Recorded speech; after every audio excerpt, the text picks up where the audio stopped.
ginagalawan, hindi lahat ay mapalad, na lahat ng magagandang bagay ay maaaring nating ariin.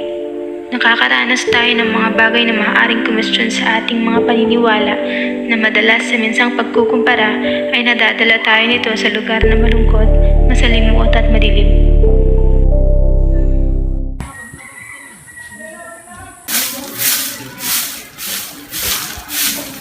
Ay, Mare! Hindi ka pa pumunta? Saan? Kasi, awarding ng mga bata ngayon. At nagtaka ako, bakit wala ka? Tsaka yung anak mo. Hindi na ako pumunta ng eskwelahan kasi wala namang award yung anak ko doon. Buti nga yung anak mo matalino, yung anak ko nga hindi na nga mautusan tapos bobo pa. Madilim ang aking nakikita at ako'y nakakaramdam ng lungkot at bighati. Marahil sa paulit-ulit na paninisi, paninira at pagpapababa ng aking pagkatao. Kung hindi sa iba, sa magulang ko.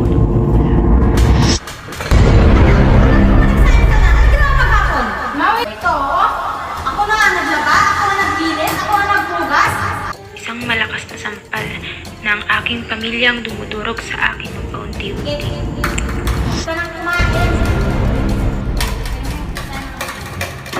Alam mo na anak ni Marquez? With honor, masipag. Tapos ikaw, ang tamad-tamad.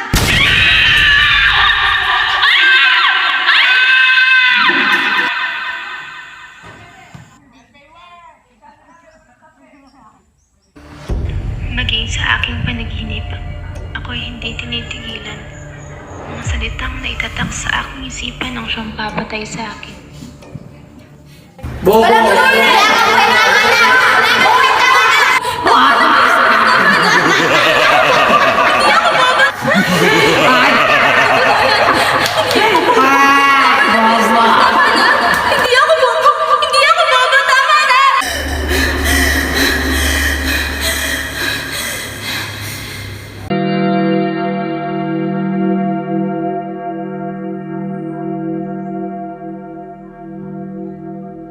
Tao po!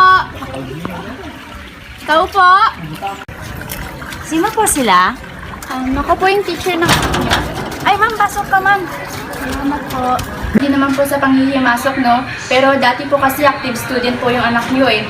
Kaya naisip ko lang po na baka nandito po mismo sa loob ng bahay niyo yung ugat ng problema. Kaya kung maaari sana po na kayo po ang unang gumabay po sa kanya para bumalik po siya sa dati. Ano yung ginagawa niyo dito? Ma'am, bibisitahin lang po ng si Jessa. Sige, mauuna na ako sa inyo. Sige po. Bye, ma'am. Tita, asan po si Jessa? Nasa loob, pasok kayo. Sige po.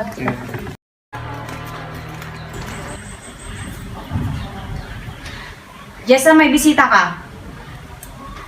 Hoy! Sige na, sunod na ako. Uy, kaya pala. Ay nga pala, tapos na ang module mo. Hindi pa nga eh, hindi pa ako nakakapagsimula. Tara, gawin natin.